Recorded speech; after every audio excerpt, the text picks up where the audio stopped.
Today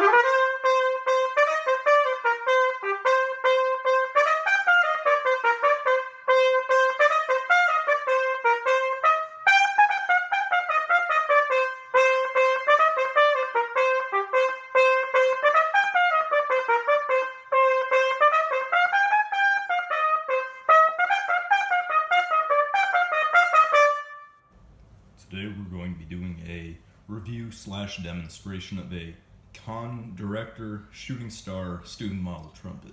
That's a mouthful and a half. Let's get into it. So, it comes in this very nice, roomy case. You could fit a fair few mutes in here. It's just a giant space. Makes the case a bit big, but that's alright. So, yeah, a bit of history on this instrument. So, Conn has a line of student model trumpets and cornets referred to as the Director line. And these used to be pretty big. I don't see many of them anymore. But this is an early Conn Director trumpet, so it's actually known as a shooting star model. And they were made between the 50s and 70s, I believe. So this is a fairly old instrument. It has actually held up relatively well. The lacquer is exceptional, minus the scratches and whatever this is on the mouthpiece receiver. Aside from that, the lacquer has held up very well. Valve action isn't that great, but that's partially just because of a lack of oil. The valves are actually bottom sprung. I was checking on the caps to see if they all came off, and this one was a bit crooked. And when I got it off, the spring popped out. So that's what a bottom sprung valve is. Looks like the screw threads on this trumpet are pretty weak, so you need to be very careful not to cross thread the valve caps. So that won't end very well. Essentially, for the valves to work optimally, the valve cap has to be on properly and tightly. That was actually one of the first issues I found with the trumpet, was the first valve would just stick all the time. Fixing the spring alignment on that one kind of fixed the issue. It's still not great. So, top sprung valves don't have the spring housing here. They are just a solid hunk of metal. They're interesting. I haven't really had much experience on them. Also, there's no way to put the valve in backwards. There are actually two sort of little valve guides 90 degrees apart that make sure the valve goes in properly every time, so you don't have to worry about putting it in backwards or anything. But, you know, mediocre valve action. The slide action is interesting. It's a little too good on the first valve. You sort of run the risk of it falling out on you, actually. It's so loose. And there's not really a point for that unless it has the finger or thumb saddle, which it does not, unfortunately. You could put a finger ring here, but there is not one with this particular model. Third slide works. Compression on it is decent. On the first slide, it's not that great. Actually, no, that's fine. On the second valve, it's the same story. Not bad on that. The tuning slide works pretty well. The water keys are fine. They still have good springs in them. The tuning slide brace is not on the tuning slide, but rather next to it, I suppose. Yeah, let's see. There are actually, theoretically, you could use either one of these as a lyre holder. You could use this one if you got a straight lyre, and this one if you've got an L-shaped one. On the bell here, it's actually quite ornately engraved compared to any instruments I actually own. It's got some shooting stars there, thus the name, Shooting Star. It's got a couple of little people marching there, and the Conn logo beneath it.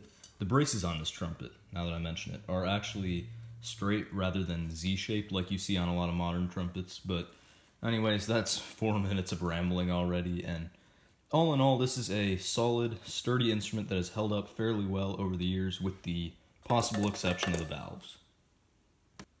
So this case has a dual mouthpiece compartment, and if we open it up right here, you can see the mouthpieces. It's actually still got some elasticity left in it, so it will shut if you take your hand off of it. So there are two mouthpieces here. One of them is a Very old Vincent Bach 7C. Looks quite different in terms of shape and the font than what I'm used to, so for all I know, this could be from the Mount Vernon era. It actually doesn't feel too bad for a 7C. I kind of like it. And the other mouthpiece, I looked at it and I thought, what on earth is that? What it is a Jettone Studio 10S. It is the shallowest mouthpiece I have ever seen. And I've yet to play on it, so I guess we'll give that a run now. So here is the Jettone mouthpiece. We're going to try and play a couple high notes on it.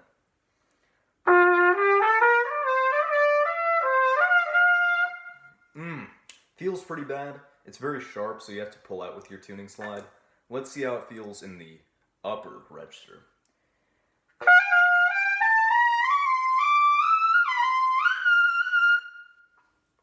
It certainly works up there, but I'm tempted to test whether or not that is the mouthpiece. So I'll be right back with the Bach. So now I've got the Bach 7C on. I've pulled the tuning slide back into its normal place, and we're going to play the same thing and see if it changes at all.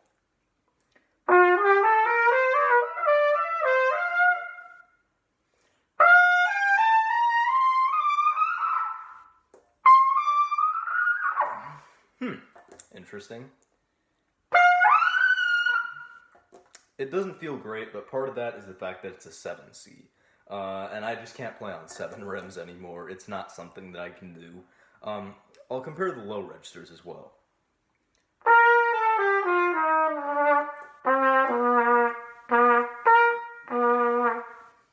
Not that great, but again, that's probably because it's a 7C.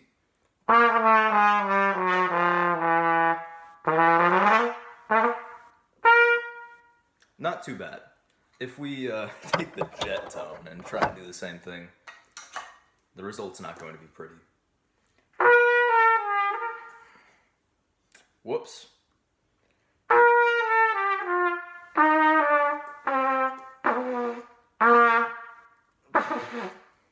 Just atrocious.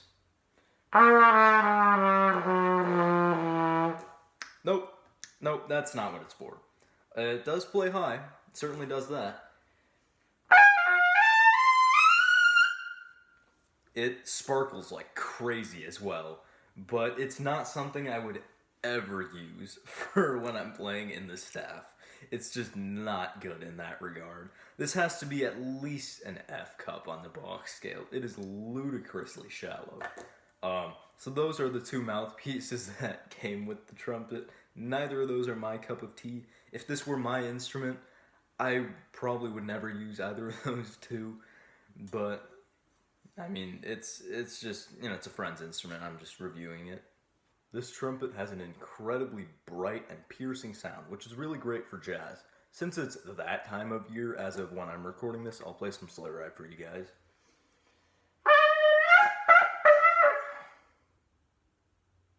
Nice.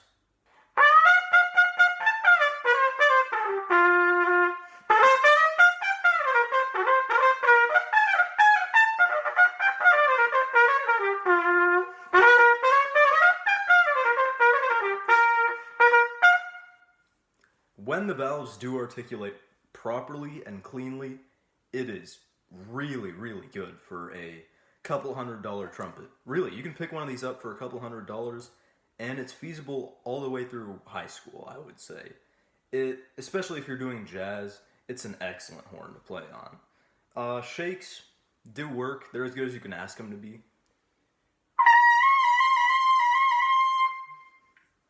Not too bad. They could be worse. And the fact that you can play in the stratosphere on this thing,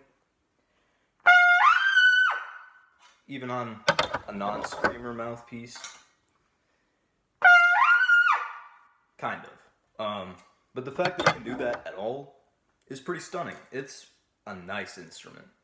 I think one of the big pitfalls of this trumpet is when you try and play really soft and mellow, it doesn't seem to want to. It sort of fuzzes out on you, and you have to work really hard to keep it steady. Here's what I mean.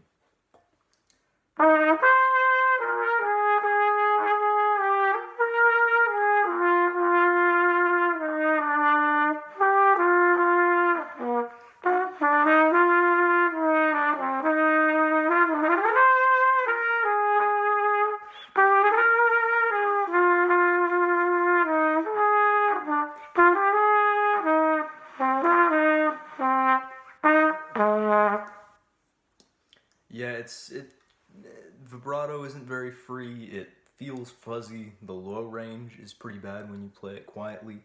Part of that's all because of the 7C mouthpiece. 7 rims are not my thing, as you probably know, but it's just not great. And with low notes, intonation can get pretty bad, and as I showed you guys, you don't have the handy manual adjustment, so you sort of have to guess. And if you have, God forbid, you have any low E flats in your part, if you have a low D, because if you play an E flat with the slide out,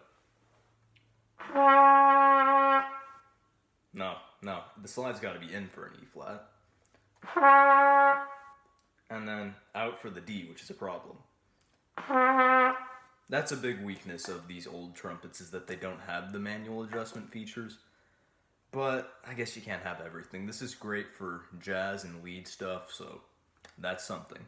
Overall, I would say that this is actually a pretty darn good instrument for its value. The fact that you can pick one of these up for a few hundred and play it competently is quite something. It's nice. What else can I say? As long as you're not playing super mellow stuff, like you wouldn't want to play flugelhorn parts on this, but jazz, probably classical, most concert band stuff, it works well. So, I mean, if you can find one with good valves and maybe a finger ring, then you're in luck. This is a very good option, in my opinion.